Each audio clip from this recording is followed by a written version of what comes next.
എല്ലാവർക്കും നമസ്കാരം. ഈ വരുന്ന കേരള നിയമസഭാ തെരഞ്ഞെടുപ്പിൽ ഏറ്റവും കൂടുതൽ ചർച്ച ചെയ്യുന്ന മണ്ഡലം ഏതാണെന്നറിയാമോ? കേരളത്തിലെ BJPയുടെ പവർഫുൾ സ്ഥാനാർത്ഥിയായ ശോഭാ സുരേന്ദ്രൻ മത്സരിക്കുന്ന പാലക്കാട് മണ്ഡലമാണ് ഇപ്പോൾ ഏറ്റവും കൂടുതൽ ചർച്ചയായിക്കൊണ്ടിരിക്കുന്ന മണ്ഡലം.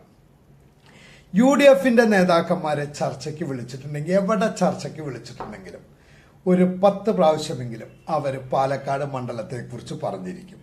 അതുപോലെ തന്നെ LDF നേതാക്കന്മാരെയും എവിടെ ചർച്ചയ്ക്ക് വിളിച്ചിട്ടുണ്ടെങ്കിലും അവരും ഒരു 10 പ്രാവശ്യമെങ്കിലും പാലക്കാട് മണ്ഡലത്തെക്കുറിച്ച് പറഞ്ഞിരിക്കും. UDFകാർ പറയുന്നത് LDFന്റെ സ്ഥാനാർത്ഥി ദുർബലനാണ്, അത് ശോഭാ സുരേന്ദ്രനെ വിജയിപ്പിക്കാനാണ് എന്നാണ് UDFകാർ പറയുന്നത്. LDFകാർ തിരിച്ചും പറയുന്നു, UDFന്റെ സ്ഥാനാർത്ഥി ദുർബലനാണ്, അത് ശോഭാ സുരേന്ദ്രനെ വിജയിപ്പിക്കാൻ വേണ്ടിയുള്ള പണിയാണ് എന്ന് LDFകാരും പറയുന്നു, UDFകാരും പറയുന്നു. ഈ ചേട്ടമ്പാവയും അനിയമ്പാവയും പരസ്പരം അവരുടെ സ്ഥാനാർത്ഥികൾ അങ്ങോട്ടും ഇങ്ങോട്ടും ദുർബലന്മാരാണ് എന്ന് പറഞ്ഞ് ചെളി വാരി എറിഞ്ഞുകൊണ്ട് നടക്കുകയാണ് ഇവർക്ക് പണി. പക്ഷെ ഇവർ രണ്ടുപേരും അംഗീകരിക്കുന്ന ഒരു സത്യമുണ്ട്. പാലക്കാട്ടെ ഭാരതീയ ജനതാ പാർട്ടിയുടെ സ്ഥാനാർത്ഥി, BJPയുടെ സ്ഥാനാർത്ഥി, NDAയുടെ സ്ഥാനാർത്ഥിയായ ശോഭാ സുരേന്ദ്രൻ ദുർബലയല്ല, കഴിവുള്ള സ്ഥാനാർത്ഥിയാണ് എന്ന് ഇവർ രണ്ടുപേരും അംഗീകരിക്കണ്ടേ. കാരണം ഈ LDFകാരും പറഞ്ഞിട്ടില്ല, UDFകാരും പറഞ്ഞിട്ടില്ല ശോഭാ സുരേന്ദ്രൻ ദുർബലയാണ് എന്ന് ഇവർ രണ്ടുപേരും പറഞ്ഞിട്ടില്ല. ഇവർ രണ്ടുപേരും പറയുന്നത് പരസ്പരം ചേട്ടമ്പാവ അനിയമ്പാവയുടെ സ്ഥാനാർത്ഥി ദുർബലനാണ് എന്ന് പറയും, അനിയമ്പാവ ചേട്ടമ്പാവയുടെ സ്ഥാനാർത്ഥി ദുർബലനാണ് എന്ന് പറയും. അത് മാത്രമേ പറയുന്നുള്ളൂ. ഇവർ പരസ്പരം അങ്ങോട്ടും ഇങ്ങോട്ടും പറയല്ലാതെ ഭാരതീയ ജനതാ പാർട്ടിയുടെ സ്ഥാനാർത്ഥി ഒരു ദുർബലയാണ് എന്ന് ഇവർ പറയണില്ല, കഴിവുള്ള വ്യക്തിയാണ് എന്ന് ഇവർ രണ്ടുപേരും അംഗീകരിച്ചിരിക്കുന്നു. അതുപോലെ തന്നെ ദുർബല സ്ഥാനാർത്ഥിയാണ് എന്ന് പറഞ്ഞു പരസ്പരം നിന്നു. പ്രിയമുള്ള പ്രേക്ഷകരെ, പാലക്കാട് നിയമസഭാ മണ്ഡലത്തിൽ മത്സരിക്കുന്ന 3 സ്ഥാനാർത്ഥികൾ, LDFന്റെ, UDFന്റെ, NDAയുടെ, ഇങ്ങനെ 3 പ്രബല രാഷ്ട്രീയ പാർട്ടികളുടെ 3 സ്ഥാനാർത്ഥികളിൽ എത്ര സ്ഥാനാർത്ഥികളെ നിങ്ങൾ കേരളത്തിലെ ഏതെങ്കിലും ഒരു ജനകീയ സമരത്തിൽ കണ്ടിട്ടുണ്ട്?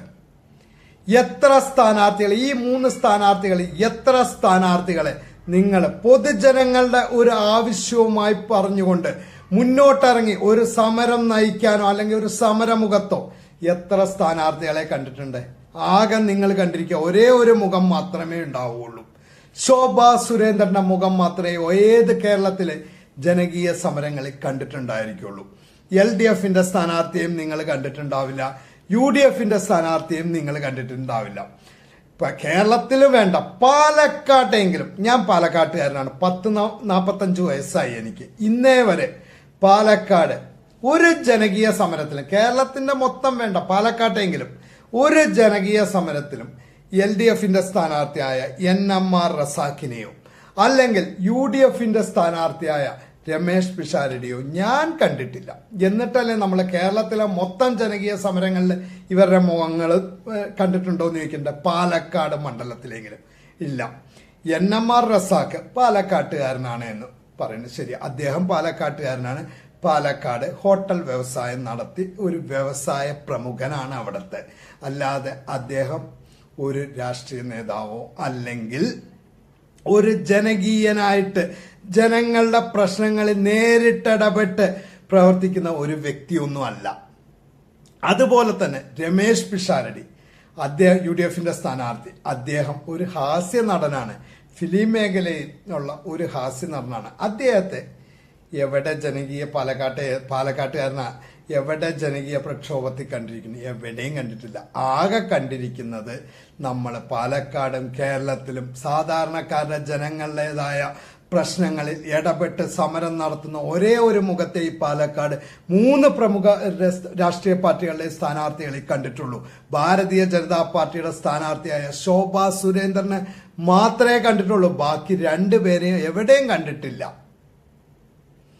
അതുകൊണ്ട് ഇവര് ജയിച്ചു പോയാലും ഇത്ര തന്നെ ഉണ്ടാവുള്ളൂ. ജനങ്ങൾക്ക് എന്തെങ്കിലും ഉപകാരങ്ങളും ജനങ്ങളെ ബാധിക്കുന്ന പ്രശ്നങ്ങളിൽ ഇടപെടണമെങ്കിൽ പാലക്കാട്ട് നിന്ന് ശോഭാ സുരേന്ദ്രൻ തന്നെ ജയിച്ചു പോയിരിക്കണം. പിന്നെ മറ്റൊരു രണ്ടുപേരും പറയുന്നത് ശരിയാണ്, രണ്ടുപേരുടെ സ്ഥാനാർത്ഥികളും ദുർബലന്മാരാണ്. ഒരു കാലത്ത് CPMന്റെ കോട്ടയായിരുന്നു പാലക്കാട്. ആ പാലക്കാട് ഇന്ന് സ്വന്തം ചിഹ്നത്തില് സ്ഥാനാർത്ഥിയെ നിർത്താൻ കഴിവില്ലാത്ത ഒരു രാഷ്ട്രീയ പാർട്ടിയായി മാറിയിരിക്കുന്നു CPM. അതുപോലെ തന്നെ കോൺഗ്രസ്, UDF, ഇതിന്റെ മുമ്പുണ്ടായിരുന്ന ഷാഫി പറമ്പിലായാലും ശരി, രാഹുൽ മാങ്കൂട്ടവുമായിട്ടൊക്കെ താരതമ്യം ചെയ്യുമ്പോൾ ഈ രമേശ് പിഷാരടി എത്രയോ താഴെയാണ് രാഷ്ട്രീയത്തിൽ. സിനിമാ മേഖലകളിലും അദ്ദേഹത്തിന്റെ കഴിവൊക്കെ ഞാൻ അംഗീകരിക്കുന്നു, കോമഡിയിലും മറ്റും അദ്ദേഹത്തിന്റെ കഴിവുകളൊക്കെ അംഗീകരിക്കുന്നു. പക്ഷെ രാഷ്ട്രീയ കാര്യങ്ങളിൽ ഇതിന്റെ മുമ്പുണ്ടായിരുന്ന ഷാഫി പറമ്പലിനെയും അതുപോലെ തന്നെ രാഹുൽ മാങ്കൂട്ടത്തെയൊക്കെ അപേക്ഷിച്ച് നോക്കുമ്പോൾ എത്രയോ താഴെയാണ്. രാഹുൽ മാങ്കൂട്ടത്തിന്റെ ബാക്കിയുള്ള കാര്യങ്ങളിലേക്കൊന്നും ഞാൻ ഇടപെടണില്ല. ഞാൻ അതും വെച്ചുകൊണ്ട് കമന്റ് അടിച്ചുകൊണ്ട് വരണ്ട, അത് നേരത്തെ പറയാം. അതുകൊണ്ട് രണ്ടുപേരും നിർത്തിയിരിക്കുന്ന ദുർബല സ്ഥാനാർത്ഥികളെ തന്നെയാണ് പാലക്കാട് ജയിക്കേണ്ടത്. ശോഭാ സുരേന്ദ്രൻ തന്നെയാണ്. എല്ലാവർക്കും നമസ്കാരം.